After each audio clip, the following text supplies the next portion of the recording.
theme is an overcoming life and fellowship. మన అంశం ఏంటంటే జయ జీవితమును జీవించుట మరియు నిజమైన సహవాసం. As human beings, we always like to get something cheap. మనుషులంగా మనం ఏం ఆలోచిస్తామంటే మనకి చాలా తేలిగ్గా ఏమైనా వస్తే బాగుండు, చౌకగా వస్తే బాగుండు అనుకుంటాం. We are used to buying things almost every day of our life. మన జీవితాల్లో మనం ఏం చేస్తుంటామంటే ఏదో ఒక రోజు ఏదో ఒకటి కొంటూనే ఉంటాం. We buy vegetables and fruit and so many things for our house. కూరగాయలు కొంటూ ఉంటాం, పండ్లు కొంటూ ఉంటాం మన ఇంట్లోకి. And we always look where we can get something good and cheap. మనకి మంచిది కావాలనుకుంటాం, అదే విధంగా చౌకగా కూడా కావాలనుకుంటాం. And that becomes our way of life. మన జీవిత విధానం ఆ విధంగా అయింది. Either I want something free or I want it cheap. నాకు ఉచితంగానా కావాలి లేక చౌకగానా కావాలి. But sometimes, if you want something really good, you have to pay a higher price for it.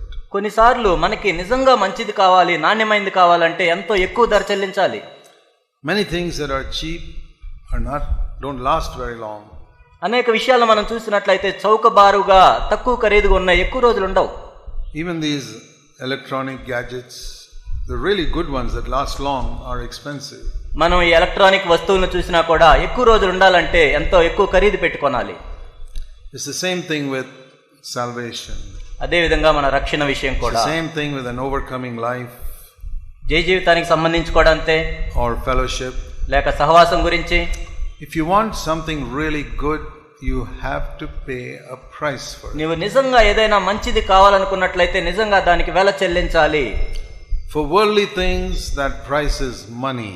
ఈ లోక సంబంధమైన విషయాల కోసం అయితే ఖరీదు ఏంటంటే డబ్బు. For spiritual things, that price is not money. కానీ ఆత్మ సంబంధమైన విషయాలకు వచ్చేసరికి డబ్బు కాదు. There are a lot of pastors today preaching that God will bless you if you give money.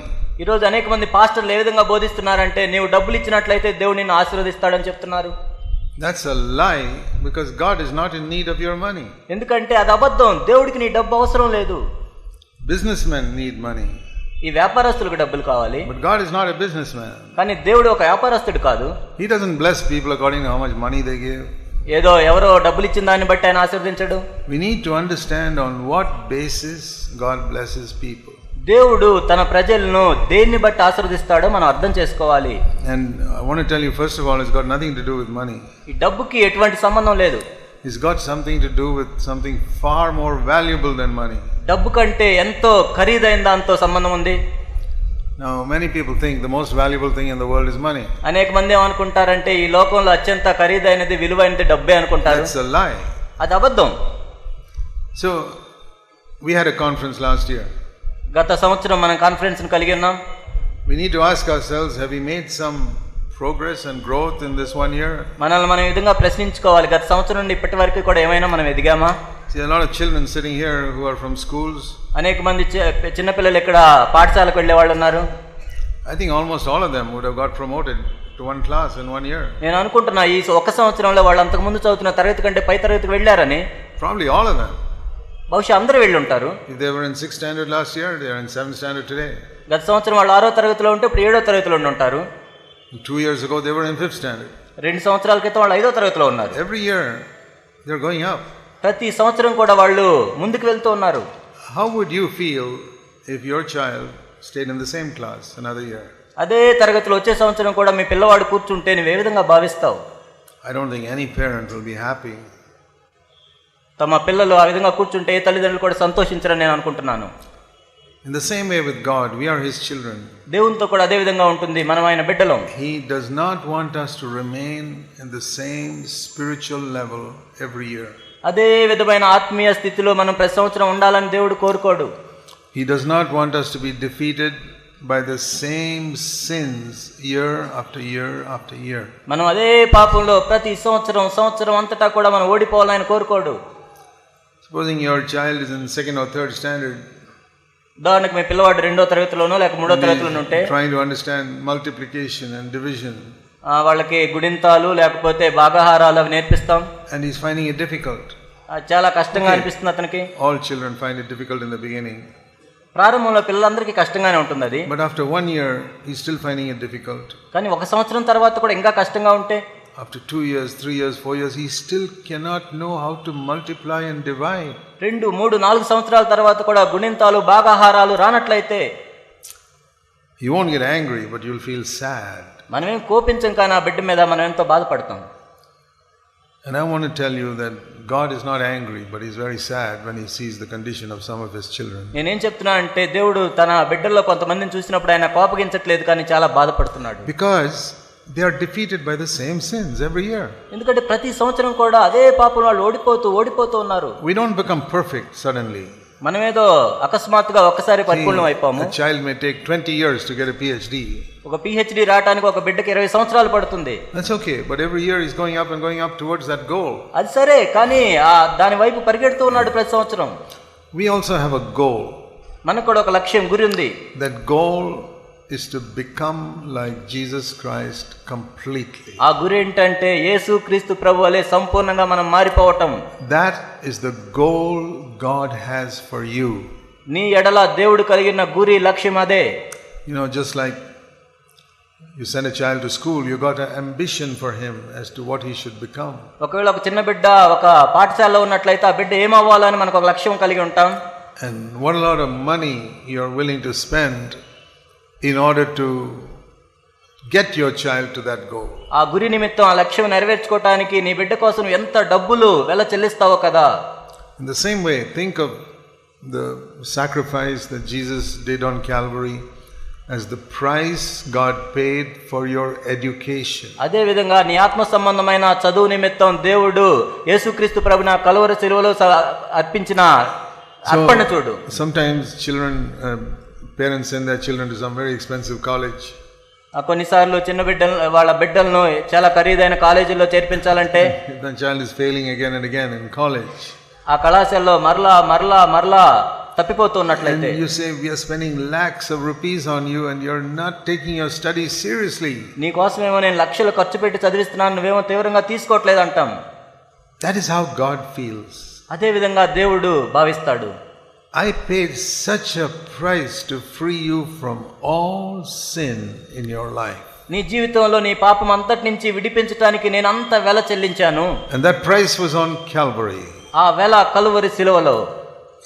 That was not to make us rich. అదేదో మనం ధనవంతులుగా చేయడానికి కాదు. There are atheists who are rich who don't believe in the cross. దేవుణ్ణి నమ్మని వారు, సిలువను నమ్మని వారు ఉన్నారు కొంతమంది. They are rich. వాళ్ళు ధనవంతులే. You don't have to believe in God to be rich. నువ్వు ధనవంతుడు అవ్వాలంటే దేవుణ్ణి నమ్మాల్సిన పని లేదు. Even in this city, you think all the rich people are God-fearing people? పట్టణంలో కూడా మీరు చూసినట్లయితే ఈ పట్టణంలో ఉన్న ధనవంతులందరూ కూడా దేవుని యందు భయభక్తులు కలిగిన వారని మీరు అనుకుంటున్నారా? Cheating businessmen and crooked politicians who are so rich. ఎంతో మోసం చేసే వ్యాపారస్తులు, వక్రబుద్ధి కలిగిన రాజకీయ నాయకులు ఎంతో ధనవంతులు. They are not God-fearing. వాళ్ళు దేవుని యందు భయభక్తులు కలిగిన వారు కాదు. So it's not by becoming God-fearing that you become rich. ఏదో నువ్వు ధనవంతుడు అవ్వాలంటే దేవుని యందు భయభక్తులు కలిగి ఉంటే అవుతావని కాదు. When you're not God-fearing and you cheat and tell lies, then you become rich. దేవుని యందు భయభక్తులు లేకపోతే నువ్వు మోసం చేస్తావు, ఆ విధంగా ధనవంతుడు అవుతావు. But God-fearing people they live such upright life that it's very difficult for them to become very rich. దేవుని యందు భయభక్తులు కలిగిన వారు ఎంతో నీతిగా జీవిస్తారు కాబట్టి వాళ్ళు నిజంగా గొప్ప ధనవంతులు అవడం ఎంత కష్టం. So what is the mark of God blessing a God-fearing person? కాబట్టి ఒక వ్యక్తి దేవుని యందు భయభక్తులు కలిగి ఉన్నాడు, లేక ఒక వ్యక్తిని దేవుడు ఆశీర్వదించాడంటే గుర్తేంటి? He gives him something better than money. డబ్బు కంటే ఎంతో విలువైనది దేవుడు అతనికి ఇస్తాడు. In the world, they don't believe there's anything better than money. ఈ లోకంలో మనం చూసినట్లయితే డబ్బు కంటే ఇంకా విలువైనది ఏమైనా ఉంది అంటే వాళ్ళు నమ్మరు. So I want all of you to ask yourself an honest question. నిజాయితీగా మీరందరూ కూడా ఈ విధంగా మిమ్మల్ని మీరు ప్రశ్నించుకోవాలని నేను అడుగుతున్నాను. What is the most valuable thing in the world that you'd like to get? కాబట్టి ఈ లోకంలో నీవు పొందదలుచుకున్న గొప్ప విలువైనది ఏంటి? Would you like to win some lottery and gain crores of rupees? లోకంలో ఏదైనా ఒక లాటరీ సంపాదించి కోట్లు సంపాదించాలనుకుంటున్నావా? Is that what you hope one day will happen to you? ఒకానొక రోజు నాకు ఇది జరగాలని నువ్వు అనుకుంటున్నావా? If so, you think that is the most valuable thing in the world. ఒకవేళ ఈ లోకంలో అదే విలువైందని నువ్వు ఆలోచించినట్లయితే, or Do you hope that one day you will be able to build a really good house for you to live in? లేక ఒక రోజు నీవు నివసించడానికి ఎంతో అందమైన భవనాన్ని మంచి ఇల్లు నిర్మించుకోవాలని నీవు అనుకుంటే, then that is what you think is the most valuable thing in the world. అప్పుడు దాని అర్థం ఏంటంటే ఈ లోకంలో అదే విలువైందని నీవు అనుకుంటున్నావు. But if you want to know whether you're a true disciple of Jesus Christ, నీవు యేసుక్రీస్తు ప్రభువుకు నిజమైన శిష్యుడివా కాదా అని నువ్వు తెలుసుకోవాలనుకుంటే, then you can ask this question. అప్పుడు నిన్ను ఈ విధంగా ప్రశ్నించుకోవచ్చు. Is this the goal of my life, that I want to become like Jesus Christ? నా జీవితంలో నా గురి ఇదే, నా యేసుక్రీస్తు ప్రభువులే పూర్తిగా మారటమేనా? That is the most valuable thing that anybody can have on this earth. ఈ భూమి మీద ఎవరైనా కలిగి ఉండదగిన గొప్ప విషయం అదే. We don't realize it now. ఇప్పుడు మనకు తెలియదు అది. But one day when Christ comes back, we'll understand. కానీ ఒక రోజు యేసుక్రీస్తు ప్రభు తిరిగి వచ్చినప్పుడు మనకు అర్థమవుతుంది. Now you know, a 5-year-old child does not understand the value of money. ఒక 5 సంవత్సరాల బిడ్డకి డబ్బు యొక్క విలువ తెలియదు. When they are even 3-4 years old, you give them a currency note, they don't want that. 3-4 సంవత్సరాల బిడ్డలకి మనము డబ్బు నోట్ ఇచ్చినట్లయితే వాళ్ళు తీసుకోరు. But they would prefer some 20 rupee toy. కానీ వాళ్ళు 20 రూపాయల విలువ కానీ ఒక బొమ్మనైతే తీసుకుంటారు. A 20 rupee toy is more valuable to a 3-year-old than 1000 rupee note. ఒక 3 సంవత్సరాల బిడ్డకి 1000 రూపాయల నోట్ కంటే 20 రూపాయల విలువ కానీ ఒక బొమ్మ విలువైంది. You give him both, he'll take the toy. ఆ రెండు మనం ఇచ్చినట్లయితే ఆ బొమ్మనే తీసుకుంటాడు ఆ బిడ్డ. But to older people like you, you won't take the toy, you'll take the money. కానీ మీలాగా పెద్దవారికి మనం ఆ రెండు ఇచ్చినట్లయితే మీరు ఆ బొమ్మను తీసుకోరు కానీ డబ్బులు తీసుకుంటారు. You know what is valuable. ఎందుకంటే విలువైంది ఏంటో మీకు తెలుసు. Spiritually also it's like that. ఆత్మీయంగా కూడా అదే విధంగా ఉంటుంది. The Lord says, what do you want? ప్రభు అడుగుతున్నాడు, నీకేం కావాలి? Do you want some earthly blessing that's like a toy? ఈ భూ సంబంధమైన ఆశీర్వాదం కావాలా నీకు ఒక బొమ్మలాగా? Yeah, then you're a baby spiritually. ఒకవేళ ఆ విధంగా అవును అన్నట్లయితే నీవు ఆత్మీయంగా ఒక బిడ్డవు, పసిబిడ్డవు. Do you want to become like Jesus? లేక నీవు యేసు వలె మారాలనుకుంటున్నావా? See how hard some of us are working every month to earn money. చూడండి, మనం డబ్బు సంపాదించడానికి ఎంత కష్టపడి పని చేసుకుంటున్నామో కదా. How hard these businessmen work in their shops to make money. ఈ వ్యాపారస్తులు వాళ్ళ షాపుల్లో ఎంత కష్టపడి పని చేసుకుంటున్నారు డబ్బులు సంపాదించడానికి.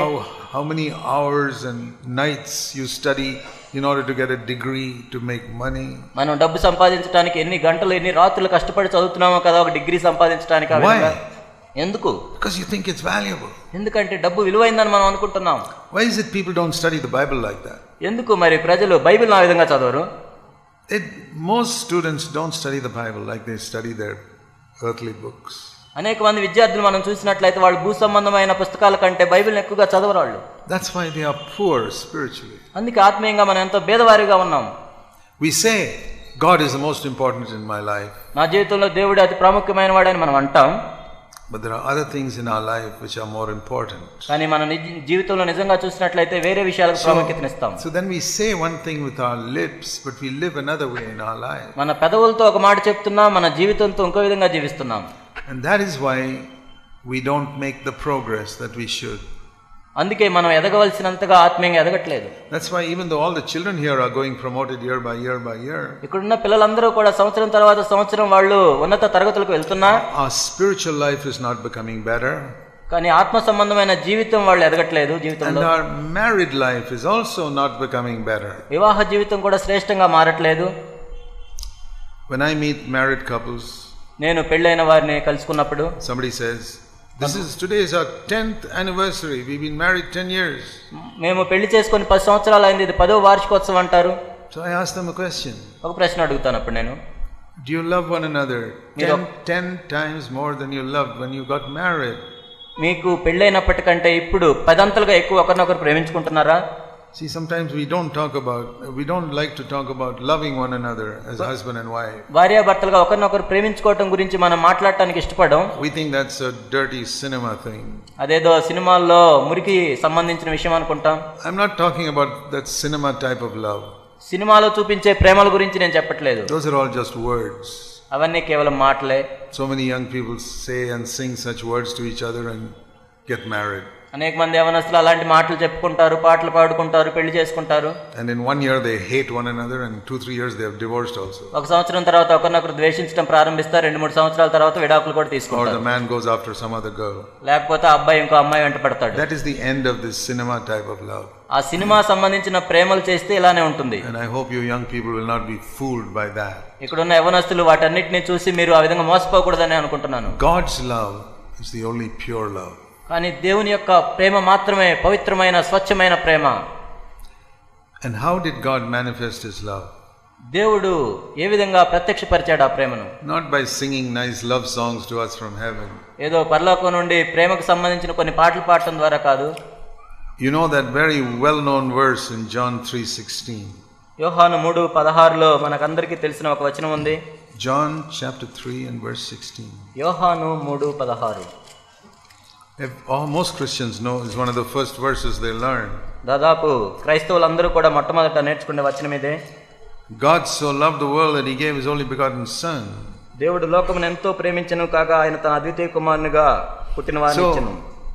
He didn't sing songs. ఆయన పాటలు పాడలేదు మన కోసం. He didn't send us letters. మనకేదో ఉత్తరాలు పంపించలేదు.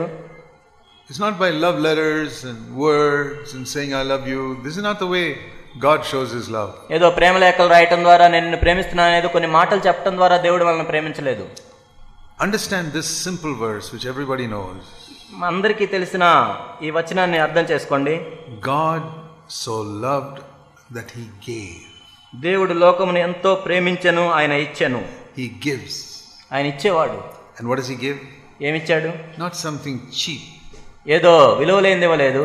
He gave the most costly thing he had in heaven. దేవుడు తన పరలోకములో కలిగిన అత్యంత విలువైన దాన్ని మనకిచ్చాడు. That is how God shows his love. ఆ విధంగా దేవుడు తన ప్రేమను మనకు బయలుపరిచాడు. That is the difference between divine love and cinema love. దైవికమైన ప్రేమకి ఈ సినిమాల ప్రేమకి తేడాది. God so loved that he sacrificed and gave the best for us. దేవుడు మనల్ని ఎంతగానో ప్రేమించి తనకున్న విలువైన దాన్ని మనకు అర్పించాడు, త్యాగం చేశాడు.